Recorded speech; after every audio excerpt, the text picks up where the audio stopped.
Hello నమస్తే.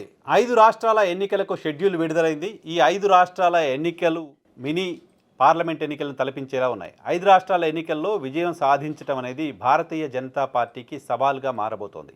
ఈ 5 రాష్ట్రాల్లో అస్సాం, పాండిచ్చేరి రాష్ట్రాల్లో ఇప్పటికే భారతీయ జనతా పార్టీ అధికారంలో ఉంది.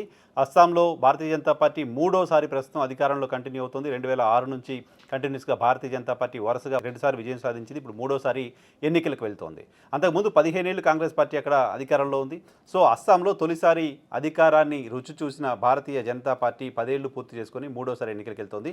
అక్కడ గెలవడం భారతీయ జనతా పార్టీకి అత్యంత ప్రతిష్టాత్మకంగా మారుతోంది. హిమంత బిశ్వ శర్మ అక్కడ భారతీయ జనతా పార్టీని లీడ్ చేస్తున్నారు. 10 ఏళ్ల అధికారం తర్వాత ఆయన పైన అనేక ఆరోపణలు, ఆయన కుటుంబ సభ్యులకు సంబంధించిన అవినీతి పైన ఆరోపణలు వస్తున్నాయి. ఈ నేపథ్యంలో భారతీయ జనతా పార్టీ అక్కడ గెలవడానికి సంబంధించి సర్వశక్తులు ఒడ్డుతోంది. అక్కడ తరుణ్ గగోయ్ కుమారుడు గగోయ్ అక్కడ పీసీసీ అధ్యక్షుడిగా ఉన్నారు, ఎంపీగా ఉన్నారు. ఆయన అక్కడ కాంగ్రెస్ పార్టీకి సంబంధించిన ఫేస్గా ఉన్నారు. కాంగ్రెస్ పార్టీకి అస్సాంలో ఇప్పటికీ ట్రెడిషనల్గా ఓట్ బ్యాంక్ ఉంది. కాంగ్రెస్ పార్టీకి స్ట్రక్చర్ ఉంది. కాబట్టి కాంగ్రెస్ పార్టీ ఎట్టి పరిస్థితుల్లో అస్సాం రాష్ట్రాన్ని గెలవాలని బలంగా ప్రయత్నం చేస్తోంది. మొత్తం 5 రాష్ట్రాల ఎన్నికల్లో కాంగ్రెస్ పార్టీ గట్టిగా విజయం కోసం ప్రయత్నం చేయాల్సిన రాష్ట్రం, ప్రయత్నం చేసే రాష్ట్రం అస్సాంగా చూడొచ్చు. మిగతా రాష్ట్రాల్లో కాంగ్రెస్ పార్టీకి సంబంధించిన స్టేక్ని చాలా తక్కువగా అని చూడాల్సి ఉంటుంది.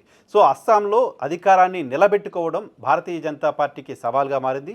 సేమ్ టైం పాండిచ్చేరి రాష్ట్రంలో తొలిసారి అధికారాన్ని చూసింది ఎన్డీఏ. అక్కడ స్థానిక కాంగ్రెస్ పార్టీ నేత రంగస్వామి సొంత పార్టీని ఏర్పాటు చేసుకుని ఎన్నికల్లో పోటీ చేశారు. ఆయనతో కలిసి గడిచిన ఎన్నికల్లో ఎన్డీఏ అక్కడ ప్రభుత్వాన్ని ఏర్పాటు చేసింది. సో అక్కడ అధికారాన్ని మళ్ళీ నిలబెట్టుకోవాల్సిన అవసరం ఉంది. 30 స్థానాలున్న పాండిచ్చేరి అసెంబ్లీలో గడిచిన ఎన్నికల్లో భారతీయ జనతా పార్టీ 6 స్థానాలు గెలిస్తే రంగస్వామి పార్టీ 10 స్థానాలు గెలిచింది. ఆ తర్వాత 3 నామినేటెడ్ సభ్యులతో కలిసి అక్కడ ఎన్డీఏ ప్రభుత్వాన్ని ఏర్పాటు చేసింది. సో ఈ 2 రాష్ట్రాల్లో గెలవడం, 2 రాష్ట్రాల్లో ప్రభుత్వాలను ఏర్పాటు చేయడం భారతీయ జనతా పార్టీకి అధికారాన్ని నిలబెట్టుకోవడం అవసరం. కానీ మిగతా 3 రాష్ట్రాలు ఉన్నాయి కదా, ఈ 3 రాష్ట్రాల్లో మాత్రం భారతీయ జనతా పార్టీ సవాల్ని ఎదుర్కోబోతుంది. ఈ 3 రాష్ట్రాలు భారతీయ జనతా పార్టీకి ఒక కొరకరాని కొయ్యలుగా మారిన రాష్ట్రాలు. టీబీకే, తమిళనాడు, బెంగాల్, కేరళ. ఈ 3 రాష్ట్రాల్లో భారతీయ జనతా పార్టీ ఇప్పటివరకు భారతీయ జనతా పార్టీకి పట్టు దొరకలేదు. బెంగాల్లో గడిచిన ఎన్నికల్లో విజయం సాధిస్తామంటూ ప్రయత్నం చేసింది. విజయం సాధించడానికి సంబంధించిన అన్ని ప్రయత్నాలని బెంగాల్లో చేస్తూ వచ్చింది. ఆ ప్రయత్నంలో భాగంగా అక్కడ దశాబ్దాలుగా పరిపాలన చేసిన కమ్యూనిస్టు పార్టీని కనుమరుగు చేయగలిగింది తప్ప అక్కడ అధికారంలోకి మాత్రం రాలేకపోయింది. మమతా బెనర్జీ చాలా బలంగా ఉన్నారు. మమతా బెనర్జీ హ్యాట్రిక్ కొట్టారు. మమతా బెనర్జీ మరోసారి అక్కడ విజయం కోసం ప్రయత్నం చేస్తున్నారు. మమతా బెనర్జీని ఎట్టి పరిస్థితుల్లో అడ్డుకోవడం భారతీయ జనతా పార్టీకి సంబంధించిన ప్రధాన లక్ష్యంగా కనపడుతోంది. గడిచిన ఎన్నికల్లో సువేందు అధికారి పేరు అనే తృణమూల్ కాంగ్రెస్ నాయకుడిని తమ పార్టీలోకి చేర్చుకుని ఆయన్నే ముఖ్యమంత్రి ఫేస్గా పెట్టి ముఖ్యమంత్రిగా ఉన్న మమతా బెనర్జీ పైన ఆయనతో పోటీ చేయించి ఎమ్మెల్యేగా మమతా బెనర్జీని ఓడించగలిగింది. కానీ మమతా బెనర్జీ పార్టీకి అత్యధిక సీట్లు రాకుండా చేయలేకపోయింది భారతీయ జనతా పార్టీ. 294 స్థానాలున్న వెస్ట్ బెంగాల్ అసెంబ్లీలో 225 స్థానాలని తృణమూల్ కాంగ్రెస్ గడిచిన ఎన్నికల్లో సాధించింది. సో తృణమూల్ కాంగ్రెస్ బలం ఏ స్థాయిలో ఉందో భారతీయ జనతా పార్టీ ఆ స్థాయిలో తృణమూల్ని అడ్డుకునే ప్రయత్నం చేసినప్పటికీ మమత సాధించిన విజయమే దానికి నిదర్శనంగా చూడొచ్చు. సో ఈసారి మాత్రం పోయినసారి దగ్గరికి వచ్చాం, పోగొట్టుకున్నాం. పోయినసారి చాలా ప్రయత్నం చేసాం, పోగొట్టుకున్నాం. ఈసారి మాత్రం ఎట్టి పరిస్థితుల్లో బెంగాల్లో పాగా వేయాల్సిందేననేది భారతీయ జనతా పార్టీ లక్ష్యంగా కనపడుతుంది. భారతీయ జనతా పార్టీ దానికి సంబంధించి కసరత్తు చేస్తోంది. భారతీయ జనతా పార్టీ బెంగాల్లో మమతా బెనర్జీని గవర్నర్ రూపంలో అనేక సందర్భాల్లో ఇబ్బందులు పెడుతుంది. ఇలాంటి ఒక ఇంప్రెషన్ గడిచిన 5 ఏళ్ళుగా కనపడుతూ ఉంది. మమతా బెనర్జీని అడ్డుకోవడానికి సంబంధించి వచ్చిన ఏ చిన్న అవకాశాన్ని కూడా భారతీయ జనతా పార్టీ వదులుకోలేదు.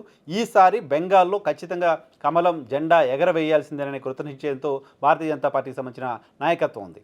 కంటిన్యూస్గా 13 ఏళ్లుగా కేంద్రంలో అధికారంలో కంటిన్యూ అవుతున్నప్పటికీ బెంగాల్లో మాత్రం పట్టు దొరకకపోవడం, కేరళలో కూడా పట్టు దొరకకపోవడం, తమిళనాడులో కూడా పట్టు దొరకకపోవడం భారతీయ జనతా పార్టీకి వెలితిగా అనిపిస్తోంది. ఇటీవల ఎన్నికల క్యాంపెయిన్లో మోదీ చెప్తున్నారు కాంగ్రెస్ పార్టీ సెంచరీ పరాజయాలకు దగ్గరలో ఉంది అని. గడిచిన 13 ఏళ్లుగా దాదాపు 100 చోట్ల పరాజయాల్ని మూటగట్టుకుంది కాంగ్రెస్ పార్టీ అంటూ ఆయన చెప్తున్నారు.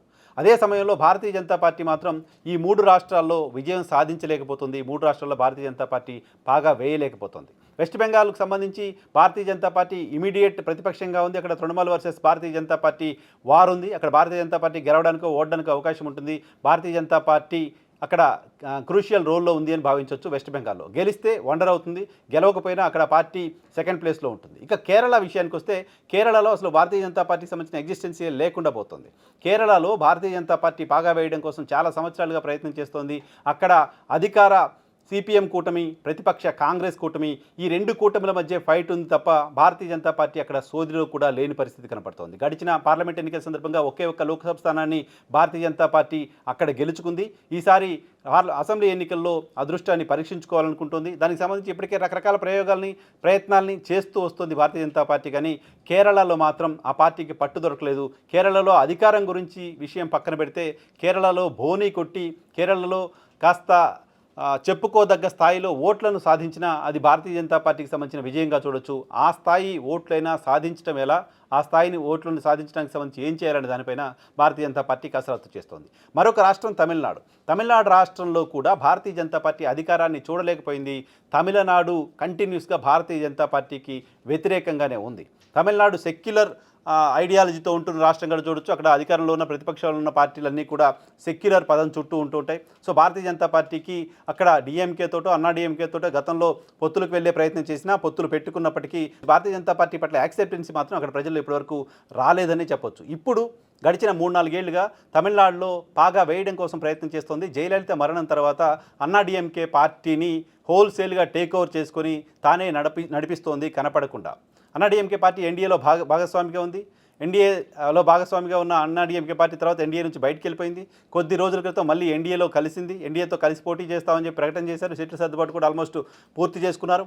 అన్నాడీఎంకే భారతీయ జనతా పార్టీ కలిసి అక్కడ ఎన్నికలకు వెళ్తున్నాయి. డిఎంకే పార్టీ అధికారంలో ఉంది. డిఎంకే మళ్ళీ అధికారంలోకి వస్తామనే ధీమాతో కనపడుతోంది. సో ఇప్పుడు డిఎంకేని అడ్డుకోవడానికి సంబంధించి అన్నా డిఎంకేతో కలిసి భారతీయ జనతా పార్టీ ప్రయత్నం చేస్తుంది. సో భారతీయ జనతా పార్టీ అక్కడ అన్నా డిఎంకేతో కలిసి అధికారంలోకి రావడానికి చేస్తున్న ప్రయత్నాలకు విజయ్ పార్టీ టీవీకే అడ్డంకిగా మారుతోంది. సో ప్రభుత్వంపై ఉన్న వ్యతిరేకత టీవీకే పార్టీ ద్వారా చీలిపోతే, టీవీకే అన్నాడీఎంకే కూటమిల మధ్య ప్రభుత్వ వ్యతిరేక ఓటు చీలిపోతే డిఎంకే పార్టీ మళ్ళీ అధికారంలోకి వస్తుంది. ఇలాంటి ఇంప్రెషన్ జనరల్గా స్ప్రెడ్ అయ్యింది. సో ఈ నేపథ్యంలో విజయ్ని కూడా తమ దారిలోకి తెచ్చుకునేందుకు, విజయ్ని కూడా కూటమిలోకి తెచ్చుకునేందుకు భారతీయ జనతా పార్టీ ప్రయత్నం చేస్తూ వస్తుంది.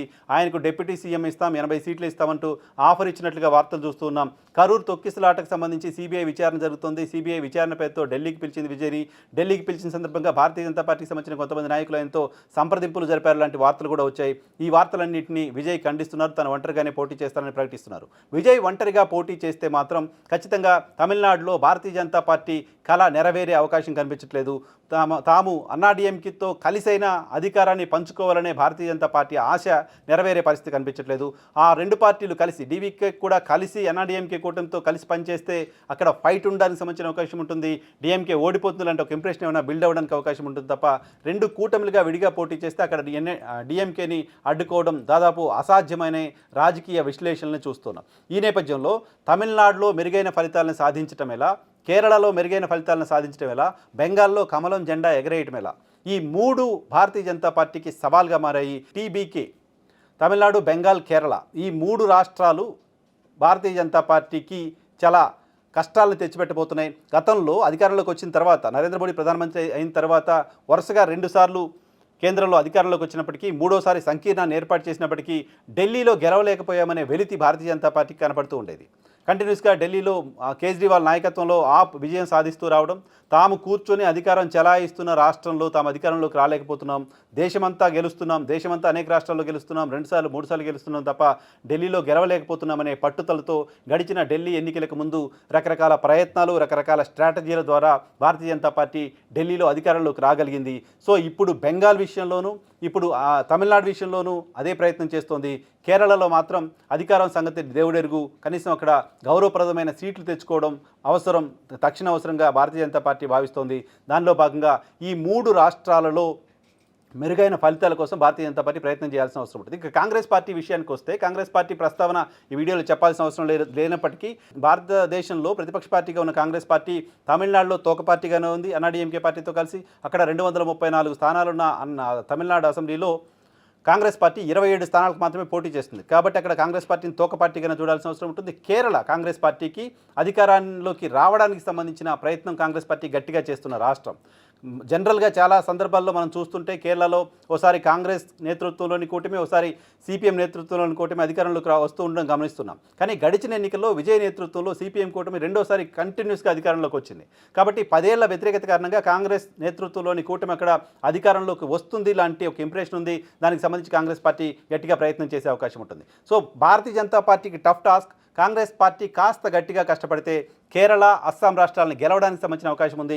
5 రాష్ట్రాల ఎన్నికల ఫలితాల్లో కాంగ్రెస్ పార్టీ 2 రాష్ట్రాలు గెలిచింది లాంటి ఒక ఇంప్రెషన్ కనుక బయటకు వస్తే అది ఖచ్చితంగా భారతీయ జనతా పార్టీకి ఇబ్బందికరమైన పరిణామంగా ఉంటుంది. అదే సమయంలో భారతీయ జనతా పార్టీ కేరళ, తమిళనాడు, బెంగాల్లో మెరుగైన ఫలితాలు సాధించకపోతే అది రాజకీయంగా భారతీయ జనతా పార్టీని ఇబ్బందులకు గురి చేసే అవకాశం ఉంటుంది కేంద్రంలో సంకీర్ణ ప్రభుత్వం ఉన్న నేపథ్యంలో.